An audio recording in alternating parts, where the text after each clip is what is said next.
Good morning, dear student. Welcome back to your maths class. Today we are on question number 10 of the same exercise 6.3. The question is that CD and GH are respectively the bisectors of angle ACB यानी कि angle C की बात हो रही है and angle EGF it means angle G की बात हो रही है. एंगल G और एंगल C के बाइसेक्टर्स गिवन है CD और GH जो कि इस तरह से गिवन है कि D and H ये जो पॉइंट्स हैं D और H lie on side AB and FE of triangle ABC and EFG. दो ट्राइंगल की बात हो रही है बच्चों. First of all will draw two triangles, triangle ABC and triangle EFG. ये दो ट्राइंगल हमने ड्रॉ कर लिए हैं. इन ट्राइंगल्स को ड्रॉ करने के बाद दे आर सेइंग दैट कि इन्होंने सी डी और जी एच जो है दो बाइसेक्टर ड्रॉ किए हैं एंगल सी और एंगल जी के. एंगल सी यहाँ पर है तो इसका बाइसेक्टर हमने ये ड्रॉ कर दिया. बाइसेक्टर का मतलब क्या होता है? बाइसेक्टर का मतलब होता है एक ऐसा लाइन सेगमेंट ड्रॉ कर देना जो किसी भी साइड को या एंगल को दो इक्वल पार्ट्स में डिवाइड कर दे. अगर वो एंगल बाइसेक्टर है तो एंगल को दो इक्वल एंगल्स में डिवाइड कर देगा, और अगर वो साइड बाइसेक्टर है तो वो किसी लाइन को या फिर किसी साइड को दो इक्वल पार्ट्स में डिवाइड कर देता है. सो एंगल सी का बाइसेक्टर गिवन है. इसका मतलब ये जो ट्राइंगल ए बी सी में एंगल सी है, इस एंगल सी को हमने सी डी की हेल्प से दो इक्वल पार्ट्स में डिवाइड कर दिया, यानी कि ये जो एंगल 1 और एंगल 2 हैं ये दोनों इक्वल पार्ट्स हैं. इसी तरह से जी एच ड्रॉ किया गया है जो कि एंगल जी को बाइसेक्ट कर रहा है. तो एंगल जी जो है वो हमारे दूसरे ट्राइंगल में है. एंगल जी को हमने जी एच की हेल्प से बाइसेक्ट कर दिया. यहाँ पर भी एंगल 3 और 4 नाम दे दिए हैं इनको. ये दोनों पार्ट्स आपस में इक्वल होंगे, इक्वल मेजरमेंट होगा एंगल 3 और एंगल 4 का. ठीक. उसके बाद it is given that if triangle A B C is similar to triangle F E G. ये ट्राइंगल ए बी सी जो है किसके सिमिलर गिवन है? ट्राइंगल एफ ई जी के. एफ ई जी, ई एफ जी के सिमिलर नहीं गिवन है बच्चों, एफ ई जी के सिमिलर गिवन है. इसका मतलब क्या हुआ? एंगल ए का जो करस्पॉन्डिंग है वो एंगल एफ है. यानी कि ये जो एंगल ए है ये मैंने इसमें 3 टाइम इसको एंगुलर करके दिखाया है. तो ये एंगल ए सिमिलर है एंगल एफ के, तो इसको भी हमें 3 टाइम करना होगा सो दैट हम आसानी से पहचान सकें कि जहाँ 3 टाइम मेंशन है वो 3 टाइम वाले के इक्वल है. Angle B is equal to angle E. Angle B पर 2 टाइम है तो एंगल ई पर भी 2 टाइम होना चाहिए. ये हमने 3 टाइम कर दिया है लेकिन इसको हम 2 टाइम कर देते हैं, 1 एंड 2. ठीक है. Then last angle C will be equal to angle G. ये जो एंगल सी है वो एंगल जी के इक्वल है. ये सिंगल साइन के साथ हमने मेंशन किया है. अब बच्चों इसमें आपको एक चीज़ का और भी ध्यान रखना है कि एंगल सी और एंगल जी तो इक्वल हैं, साथ में जो इनके ये पार्ट्स हो गए ना, बाइसेक्ट हो गए हैं, ये बाइसेक्ट की वजह से जो इनके पार्ट्स बने हैं ये भी आपस में इक्वल होंगे. जैसे कि एंगल 1 और एंगल 2 इक्वल है, इसी तरह से एंगल 3 और एंगल 4 भी इक्वल है. बट एंगल सी और एंगल जी के इक्वल होने की वजह से एंगल 1 एंगल 3 के भी इक्वल होगा, एंगल 1 एंगल 4 के भी इक्वल होगा, इसी तरह से एंगल 2 एंगल 3 के भी इक्वल होगा और एंगल 2 एंगल 4 के भी इक्वल होगा. ये इस वजह से हो रहा है क्योंकि ये कंप्लीट एंगल जब इक्वल हैं तो इनके बाइसेक्शन वाले पार्ट्स भी एक दूसरे के इक्वल ही होंगे. You have to show that first C D upon G H equal to A C upon F G, यानी कि ये जो साइड का रेशो है ये इक्वल दिखाना है. अब हमें देखना है कि ये साइड कौन कौन से ट्राइंगल्स में आ रही हैं. सी डी, आपका सी डी ये रहा, ठीक है. जी एच साइड ये रही, ओके. दूसरा है ए सी, यानी कि इसकी बात हो रही है, इसका मतलब सी डी ए ट्राइंगल की बात हो रही है तो हमने लिखा है इन ट्राइंगल सी डी ए. दूसरे में जी एच और एफ जी, जी एच और एफ जी की बात हो रही है, इसका मतलब जी एच एफ, इस ट्राइंगल की बात हो रही है. यहाँ इस ट्राइंगल की बात हो रही है और यहाँ इस नीचे वाले ट्राइंगल की बात हो रही है. ठीक है.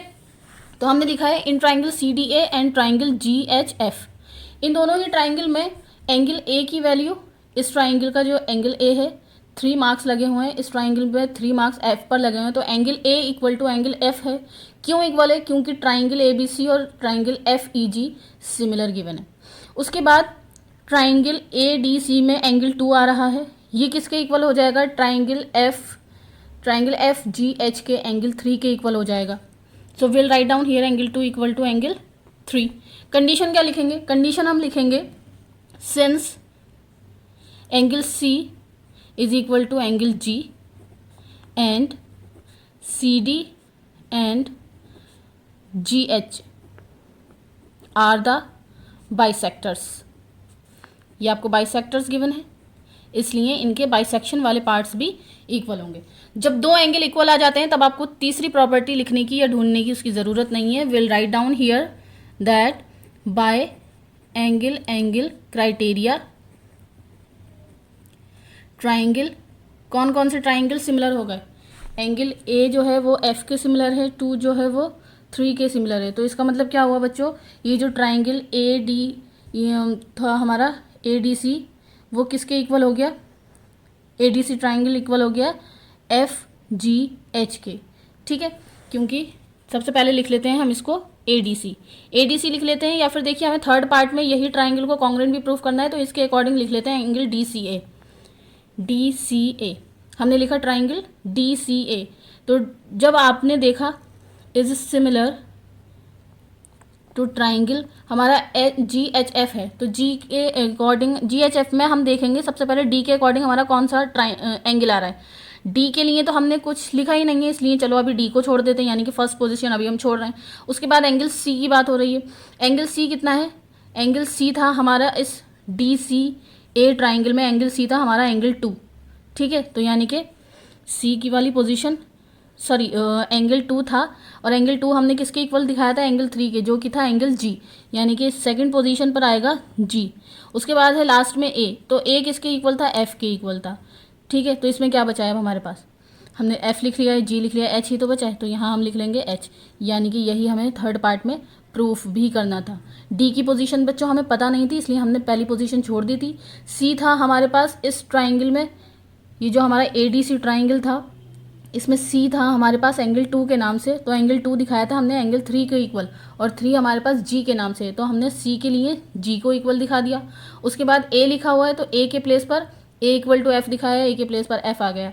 अब इस ट्राइंगल में हमने एफ भी लिख लिया है, जी भी लिख लिया है, हमारे पास क्या बचा? एच बता। इसका मतलब डी जो होगा वो किसके इक्वल होगा? एच के इक्वल होगा, और थर्ड पार्ट में हमें यही प्रूफ करना था, यानी कि थर्ड पार्ट हमारा प्रूव्ड हो गया है। यहाँ पर हमें प्रूफ करने की अब आगे ज़रूरत नहीं है, थर्ड पार्ट इज प्रूव्ड।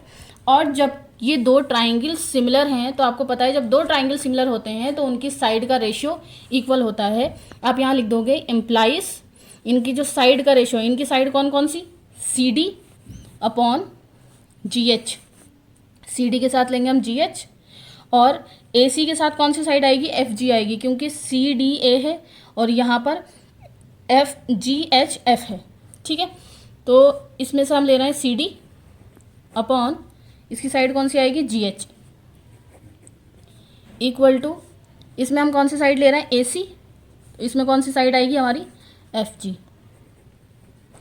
अगर आप ट्राइंगल के अकॉर्डिंग देखें तो देखिए बच्चों, हमने ये लिया है डी सी साइड, ये आ गया हमारा डी सी, इसी तरह से एच जी, ये रहा एच जी। फिर हमने लिया है सी ए यानी कि ए सी, जब सी ए लिया है तो जी एफ यानी कि एफ जी। ठीक है, तो ये हमारा फर्स्ट पार्ट प्रूव्ड हो गया। ठीक है, फर्स्ट पार्ट प्रूफ हो गया है, सेकंड पार्ट प्रूफ हो गया है, थर्ड पार्ट प्रूफ हो गया, सेकंड पार्ट रह गया। सेकंड पार्ट में हमें क्या प्रूफ करना है? Triangle D C B similar to triangle H G E, तो उसके लिए हमें यही दो ट्राइंगल लेने हैं।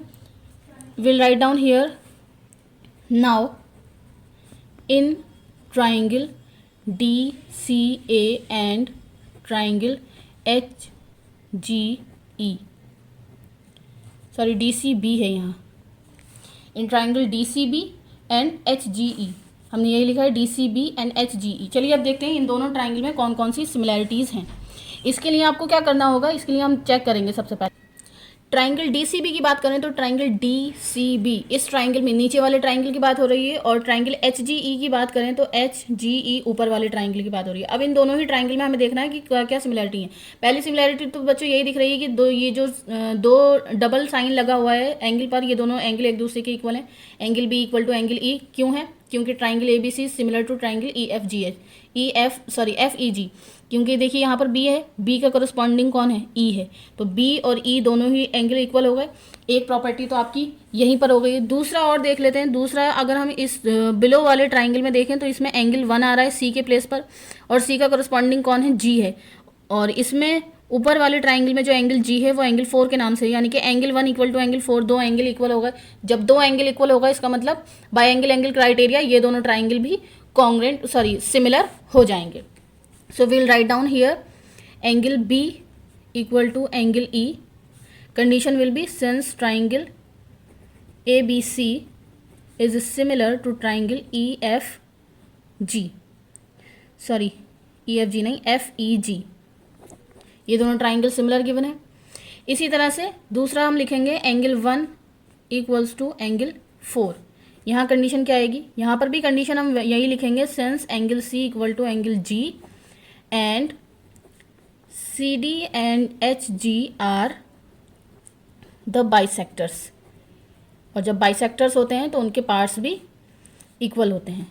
ठीक है, so will write down here employs by angle criteria triangle DCB is similar to triangle HGE, hence prove the second part also। so तीनों parts हो गए हैं। now we are moving on our next question। well, here is our next question, question number 11। it is given that E is a point on side CB produced of an isosceles triangle ABC with AB equal to AC।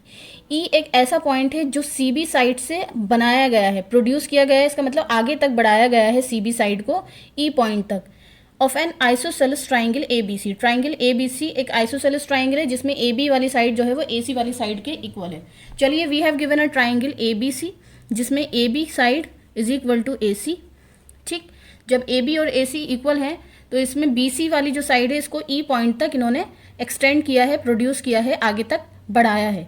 और जब E point तक इसको बढ़ाया है इन्होंने, उसके बाद क्या किया है, इफ़ AD इज परपेंडिकुलर, ये परपेंडिकुलर का साइन होता है, AD is perpendicular to BC, ये जो A पॉइंट से BC पर एक परपेंडिकुलर ड्रॉ किया गया है इसका नाम है AD, यानी कि A से स्टार्ट हो रहा है और D पर एंड हो रहा है। परपेंडिकुलर का मतलब इस साइड भी 90 डिग्री फॉर्म हो रहा होगा और दूसरी साइड भी 90 डिग्री एंगल फॉर्म हो रहा है। इसी तरह से इन्होंने E पॉइंट ये जो आगे बढ़ाया था यहाँ से EF परपेंडिकुलर ड्रॉ किया है AC वाली साइड पर, ये AC वाली साइड है।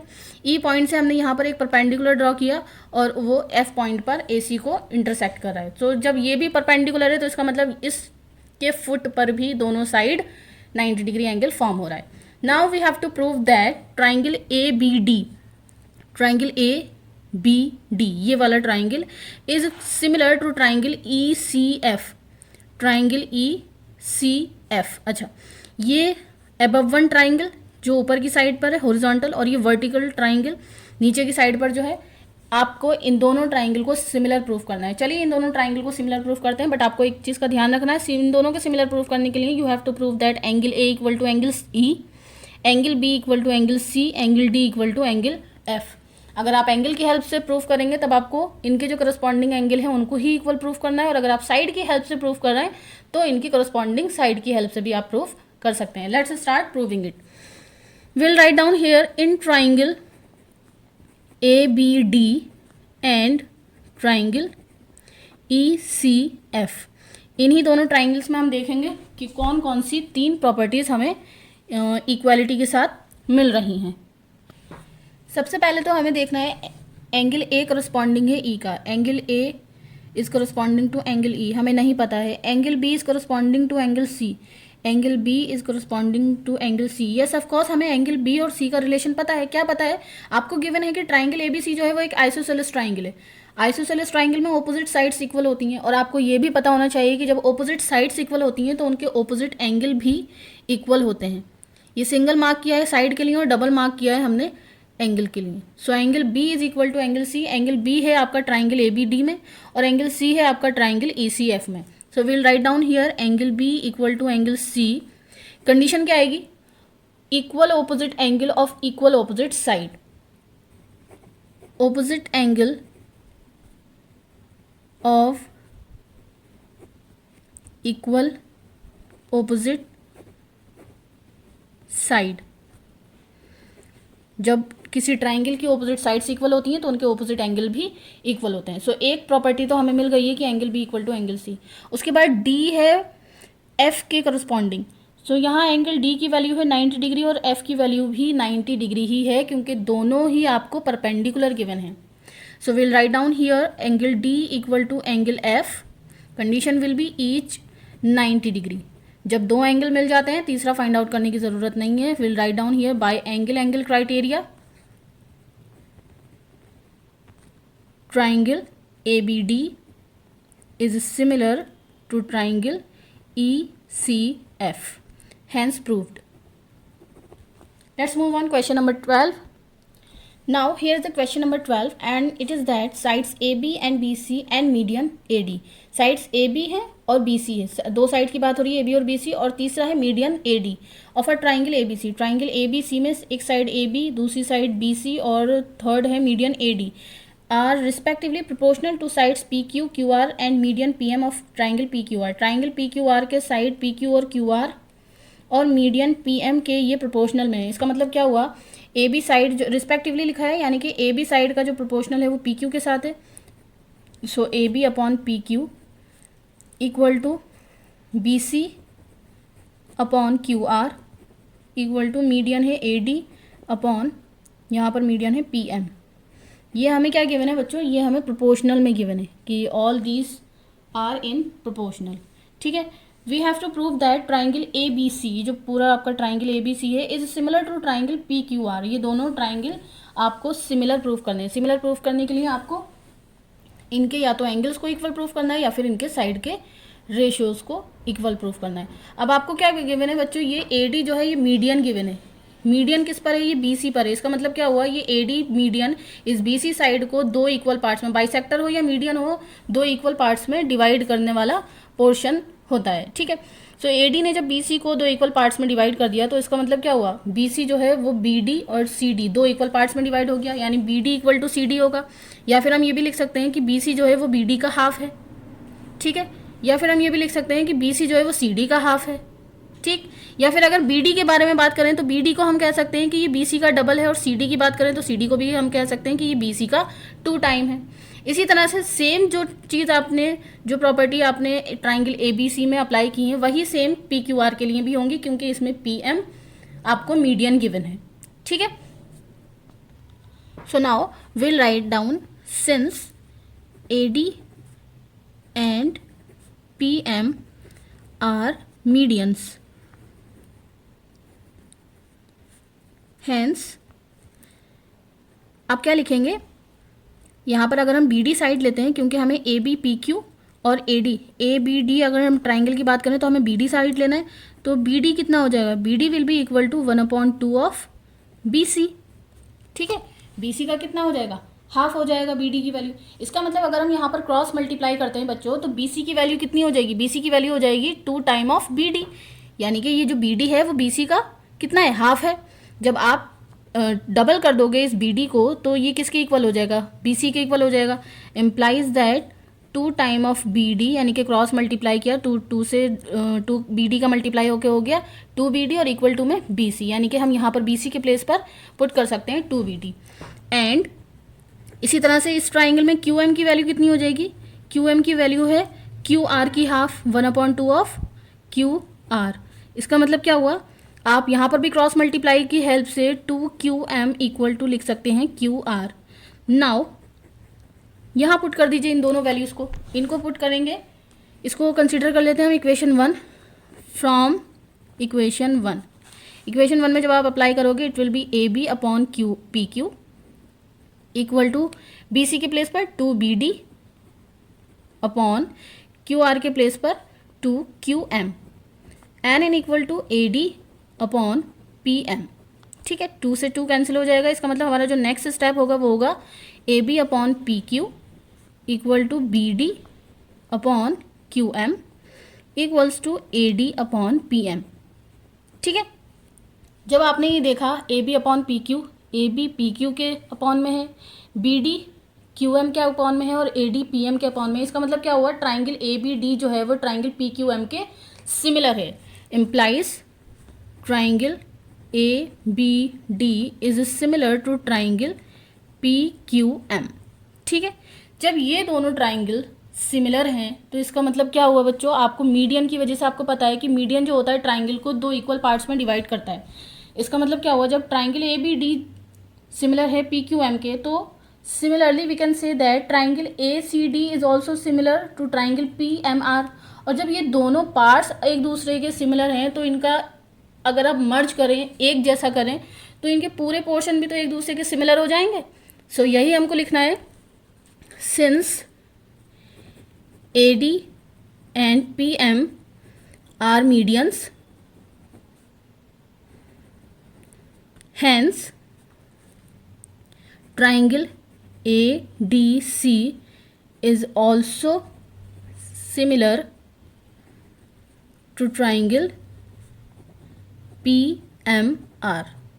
इसका मतलब क्या होगा, कंक्लूजन क्या निकलेगा? कंक्लूजन ये निकलेगा कि जब आप इन दो पोर्शन वाले ट्राइंगल्स को ऐड करते हो तो इससे बनता है हमारा ट्राइंगल ABC, और इन दोनों को मिला करके बनता है हमारा ट्राइंगल PQR। तो ये दोनों ट्राइंगल भी सिमिलर हो जाएंगे। Implies that triangle ABC is similar to triangle PQR, hence proved. Let's move on question number 13.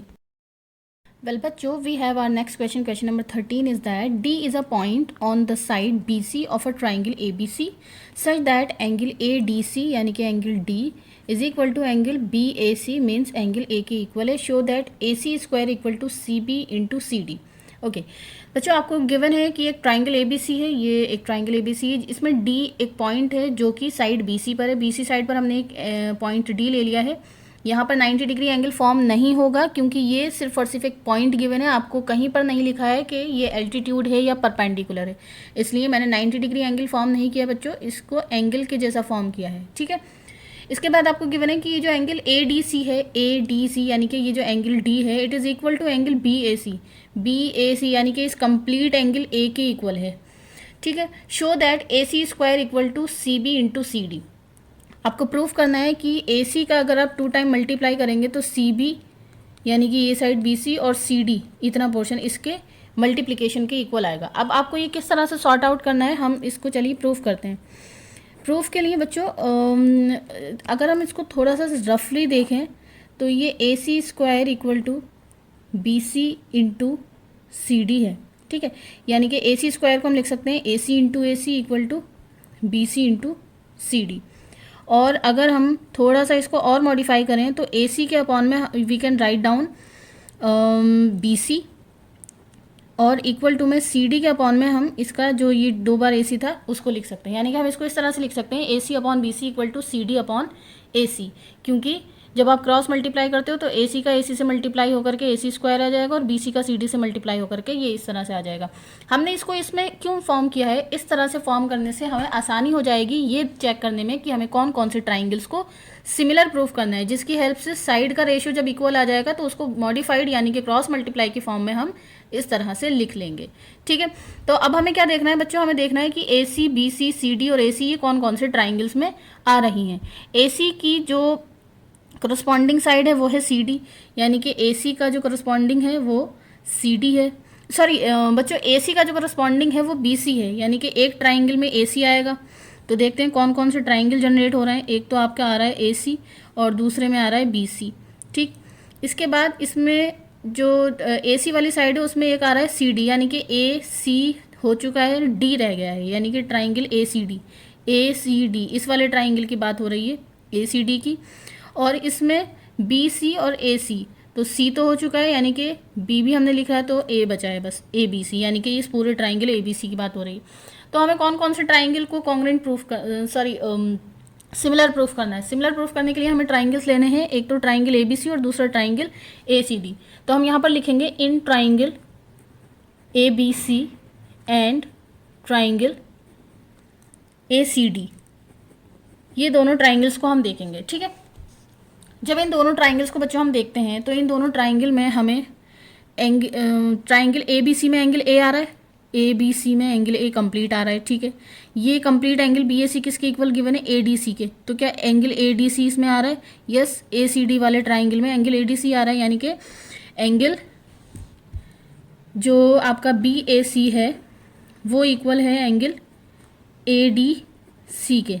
इसका मतलब एंगल A जो है वो एंगल D के इक्वल है, एंगल A जो है वो बच्चों एंगल D के इक्वल है. ठीक है, कंडीशन क्या लिखेंगे आप, गिवन, क्योंकि ये दोनों एंगल्स तो आपको इक्वल ऑलरेडी गिवन है. दूसरी कंडीशन आपको क्या देखनी है बच्चों, आपको कुछ और भी इसमें चेक करना है जिसकी हेल्प से आप कह सकें कि हाँ ये दोनों एंगल्स इक्वल हैं. ठीक है, तो चलिए दूसरे की और हम मूव ऑन करते हैं कि दूसरी प्रॉपर्टी हमें क्या है. तो दूसरी प्रॉपर्टी बच्चों आपको थोड़ा सा अगर आप कॉन्सेंट्रेट करें ट्राइंगल ABC पर तो इसमें एंगल C है. ठीक है, और दूसरा ट्राइंगल ACD पर कॉन्सेंट्रेट करें तो उसमें भी एंगल C ही है. इसका मतलब क्या हुआ बच्चों, एंगल C जो है वो दोनों में ही कॉमन है, ठीक है। एंगल सी जो है वो दोनों में ही कॉमन है। सिंगल डॉट वाला सिंगल डॉट वाले की इक्वल है, डबल डॉट वाला डबल डॉट वाले की इक्वल है। तो इसका मतलब क्या हुआ बच्चों, एंगल बी जो है वह एंगल ए का करस्पॉन्डिंग होगा। इसका मतलब क्या हुआ, बाय एंगल क्राइटेरिया। बच्चों आपको ध्यान से चेक करना है कि कौन कौन से ट्राइंगल इसमें सिमिलर हुए हैं। अगर हम बात करें ट्राइंगल ए बी सी की, तो triangle A B C similar है किस ट्राइंगल के, ए पर एक डॉट लगाए तो हमें सबसे पहले ट्राइंगल के साथ डी लिखना है, फिर डबल डॉट, फिर हमने बी लिखा है तो बी पर कोई डॉट नहीं है यानी कि हमें ए लिखना है, और उसके बाद सी पर डबल डॉट है तो सी लिखना है, ठीक है। यानी कि ट्राइंगल ए बी सी जो है वो सिमिलर है ट्राइंगल डी ए सी के। इसका मतलब क्या हुआ, हम कह सकते हैं कि इनकी साइड्स का रेशो भी इक्वल होगा। अब ट्राइंगल ए बी सी की आप कौन कौन सी साइड ले रहे हो, एक तो साइड ले रहे हैं हम ए सी। जब हम ए सी साइड लेंगे ए सी तो हमें साइड लेनी है डी सी, ठीक है। हम साइड कौन सी लेंगे बच्चों, जब हम ए सी साइड ले रहे हैं तो हम साइड लेंगे सी डी या फिर हम कह सकते हैं डी सी, ठीक है। So will write down here A C upon C D equal to, उसके बाद हमें कौन सी साइड लेनी है, एक और ए सी लेनी है। यानी कि अभी तो हमने ए सी के साथ डी सी लिया था, अब हमें कौन सी साइड लेनी है, यहाँ पर बी सी लेनी है। जब हम यहाँ पर बी सी लेंगे तो यहाँ पर कौन सी साइड आएगी, ए सी, बी सी अपॉन ए सी। तो देखिए बच्चों ए सी अपॉन सी डी, ये रहा हमारा रेसिप्रोकल वाला फॉर्म ए सी अपॉन सी डी, और यहाँ बी सी अपॉन ए सी तो इसका रेसिप्रोकल बी सी अपॉन ए सी, यानी कि यही फॉर्म है। अगर हम यहाँ पर क्रॉस मल्टीप्लाई करते हैं तो will get A C square equal to B C into C D, ठीक है बच्चों, हमें यही प्रूव करना था। So hence we have proved it. Let's move on question number 14. Question number 14 is quite same as question number 12, so you have to do yourself. Moving on, question number 15. Now we are on our question number 15. It is given that a vertical pole of length 6 meter cast a shadow 4 meter long on ground. Okay, एक 6 metre long पोल है बच्चों, इसकी height है 6 metre, इसका जो shadow है वो 4 metre long है। अब शेडो बच्चों सर से तो बनेगा नहीं, जाहिर सी बात है, इसके फुट से बनेगा। तो ये रहा इसका शेडो जो कि है 4 मीटर, ठीक। आफ्टर ये ग्राउंड पर पड़ रहा है, जब ग्राउंड पर पड़ता है शेडो तो हमेशा 90 डिग्री एंगल बनता है, क्योंकि जब कोई वर्टिकल स्ट्रेट पोल खड़ा होता है तो ग्राउंड पर उसका शेडो 90 डिग्री एंगल के साथ होता है, ठीक है।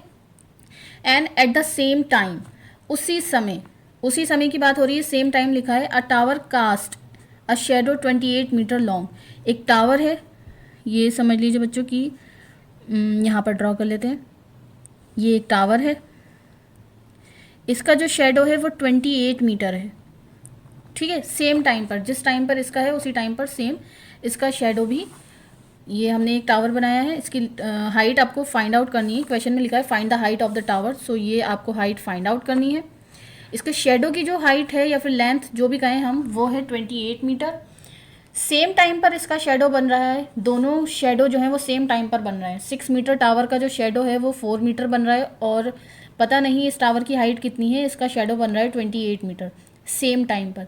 सेम टाइम पर बनने का मतलब है यहाँ से जो भी एंगल फॉर्म हो रहा होगा, एंगल ऑफ एलिवेशन, वो इक्वल होगा इस एंगल के, क्योंकि जब सूरज की किरण से इस टावर पर लाइट पड़ने से जो शेडो जनरेट हो रहा है उसका जो एंगल ऑफ एलिवेशन है वो सेम टाइम पर इस टावर के शेडो के बनने से एंगल ऑफ एलिवेशन जो भी बन रहा होगा वो आपस में इक्वल होंगे, क्योंकि सेम टाइम पर दोनों शेडो बन रहे हैं, इसलिए दोनों का ही एंगल ऑफ एलिवेशन इक्वल होगा। चलिए अब इनको हम नेम दे देते हैं। This is our triangle A B C and this is our triangle P Q R, ठीक है।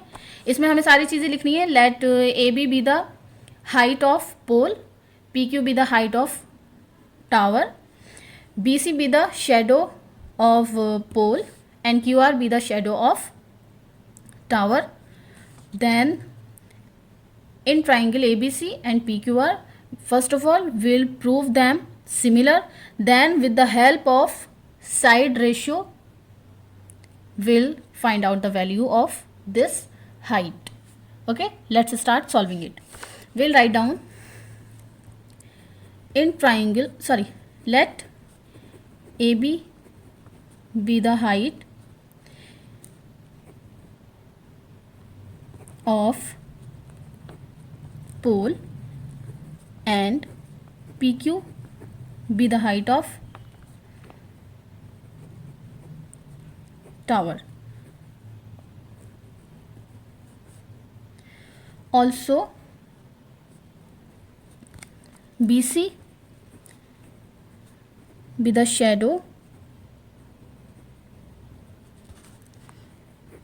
of pole and QR, ये हमारा QR है, QR be the shadow of tower. ये सारी चीज़ें हमने यहाँ लिख ली हैं पहले ही, ताकि हमें कोई कन्फ्यूजन ना हो कि हमने क्या फाइंड आउट किया है और हमें क्या क्या क्वेश्चन में गिवन है. Shadow of tower. ठीक है. So now in triangle ABC and triangle PQR.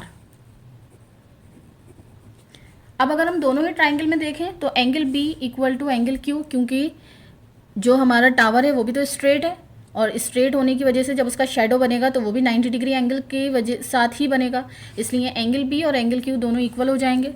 Will write down here angle B equal to angle Q each 90 degree. उसके बाद हम लिखेंगे angle C equal to angle R.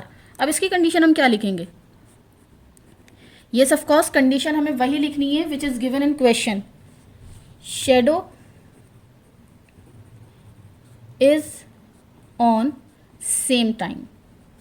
Shadow जो है वो सेम टाइम पर है, इसलिए दोनों के एंगल ऑफ एलिवेशन इक्वल हो जाएंगे. ठीक है. So will write down here by angle criteria triangle ABC is similar to triangle PQR. और जब दो ट्राइंगल्स एक दूसरे के सिमिलर होते हैं तो उनके साइड रेशियो इक्वल होते हैं. It means will write down here AB upon PQ equal to BC upon QR.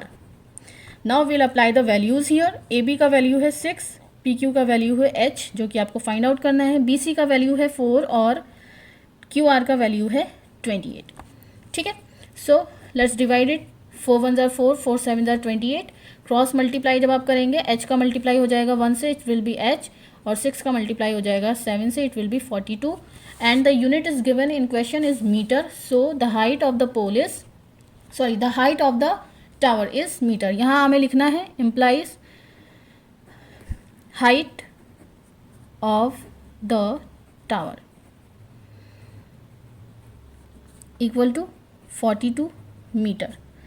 And at last question number 16 is also quite same as question number 12 and question number 14. So you all have to do it yourself. Question number 14 and question number 16 will be your homework. Do them yourself. Good luck bachcho. Bye bye everyone. Take care. Here we have finished our exercise 6.3. We'll move on exercise 6.4 and I'll see you there in our next video.